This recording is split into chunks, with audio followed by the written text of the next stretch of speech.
ভারতের মধ্যপ্রদেশের জবলপুরে অবস্থিত নানাজি দেশমুখ ভেটেরিনারি সায়েন্সেস বিশ্ববিদ্যালয়ে গোবর ও গোমূত্র ব্যবহার করে ক্যান্সারের ওষুধ তৈরির একটি সরকারি গবেষণা প্রকল্পে ব্যাপক আর্থিক অনিয়মের তথ্য সামনে এসেছে। 2011 সালে শুরু হওয়া এই প্রকল্পের মূল লক্ষ্য ছিল গরুর বর্জ্য ও দুগ্ধজাত পণ্যের মিশ্রণে জটিল রোগের চিকিৎসা পদ্ধতি উদ্ভাবন করা।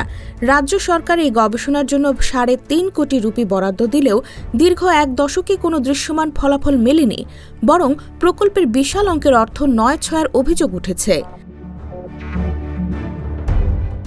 দ্য ইন্ডিয়ার এক্সপ্রেসের খবরে বলা হয়, সম্প্রতি জেলা প্রশাসনের নির্দেশে অতিরিক্ত কালেক্টরের নেতৃত্বে গঠিত একটি তদন্ত কমিটি 2011 থেকে 2018 সাল পর্যন্ত ব্যয়ের নথিপত্র পরীক্ষা করে একটি প্রতিবেদন জমা দিয়েছে।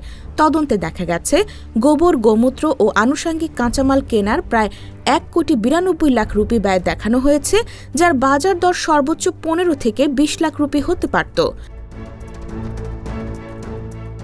এছাড়া গবেষণার প্রয়োজনে দেশের বিভিন্ন শহরে ভ্রমণ খরচ এবং নিয়ম বহির্ভূতভাবে গাড়ি কেনা ও রক্ষণাবেক্ষণের পেছনে বিপুল অর্থ ব্যয়ের প্রমাণ পাওয়া গেছে। তদন্ত প্রতিবেদনে আরও উল্লেখ করা হয়েছে, বাজেটের বাইরে গিয়ে কেনা 7.5 লাখ রুপির গাড়িটির বর্তমানে কোনো হদিশ পাওয়া যাচ্ছে না। যদিও বিশ্ববিদ্যালয় প্রশাসন সব অভিযোগ অস্বীকার করে দাবি করেছে যে প্রতিটি কেনাকাটা সরকারি নিয়ম মেনে এবং অডিটের মাধ্যমে সম্পন্ন হয়েছে। বর্তমানে এই তদন্ত প্রতিবেদনটি পরবর্তী আইনি পদক্ষেপের জন্য ডিভিশনাল কমিশনারের কাছে পাঠানো হয়েছে। IBTV USA, new York.